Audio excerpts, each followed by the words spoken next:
अगर किसी कारण शमशान पर जाना पड़े तो लोग स्नान करते हैं आकर के। शमशान की कोई भी वस्तु छू जाए तो व्यक्ति अपवित्र हो जाता है, लेकिन भोलानाथ उसी शमशान की भस्म को अपने शरीर पर चढ़ाए रखते हैं। महाकाल उज्जैन में तो भस्म आरती होती है, वैद्यनाथ ज्योतिर्लिंग में तो चिता की भस्म से आरती होती है, काशी में तो चिता की भस्म से होली खेली जाती है। और ऐसे शास्त्र कहता है कि शमशान जाए तो स्नान करे। तो शिव का वेश अमंगल जैसा प्रतीत होता है, लेकिन यहां शिव महापुराण के आदि में ही कहा जा रहा है आद्यंत मंगलम, जो आदि में, मध्य में और अंत में तीनों काल में महामंगलकारी है। तो महामंगलकारी कैसे हैं? क्योंकि निरंतर शिव मंगल भवन अमंगलहारी प्रभु के नाम में, प्रभु के रूप में और प्रभु की लीला में डूबे रहते हैं।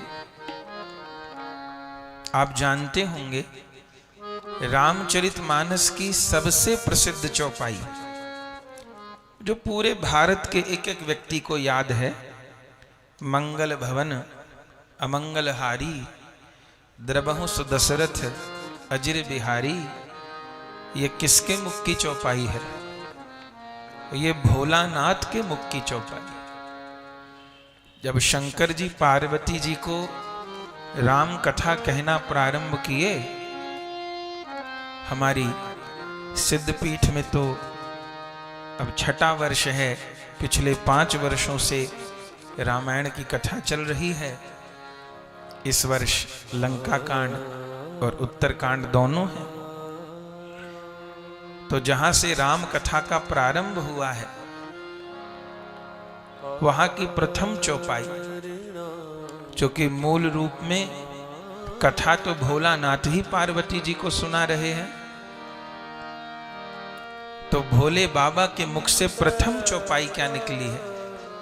माने जब भी कोई संत साधु महात्मा विद्वान कथा कहने बैठते हैं तो प्रारंभ में मंगलाचरण करते हैं ना, 2-4 श्लोक बोलते हैं, गुरुदेव को इष्टदेव को प्रणाम करते हैं, कीर्तन करते हैं, मंगलाचरण करके फिर कथा कहनी चाहिए, ये विधान है। तो ये मंगल भवन अमंगलहारी द्रबहु सुदशरथ अजिर बिहारी, ये भोलानाथ का मंगलाचरण है। तो आद्यंत मंगलम, वे शिव आदि में भी, मध्य में भी, अंत में भी परम मंगल स्वरूप हैं। कैसे? चूंकि उनके निरंतर हृदय आंगन में राम लला और कृष्ण लला खेलते ही रहते हैं। भोलानाथ का 3 रूपों में दर्शन होता है। या तो सदाशिव आपको समाधि में बैठे मिलेंगे, नेत्र बंद करके, शंकर सहज स्वरूप सम्हारा, लागी समाधि अखंड अपारा। या तो समाधि में बैठे दिखाई देंगे भोलानाथ, या आपको कथा कहते दिखाई देंगे। पुराणों में जो झांकी है, पार्वती जी प्रश्न कर रही हैं, पूर गौरम करुणावतार, पूर गौरम करुणावतार, कपूर के जैसे गोरे हैं, तो ऐसा क्यों? तो शिव महापुराण में ही समाधान लिखा हुआ है। बोले शिव तामस मूर्ति हैं, श्याम वर्ण होना चाहिए, लेकिन निरंतर सत्य मूर्ति श्री हरि का अपने हृदय में ध्यान करते रहते हैं। ऐसा राम कृष्ण के रूप का ध्यान करते हैं कि ध्यान करते करते उनके रोम रोम में राम कृष्ण उतर आए हैं। तो तामस मूर्ति होते हुए सत्य मूर्ति का ध्यान करने से शिव गोरे हो गए और नारायण श्याम क्यों हो गए हैं?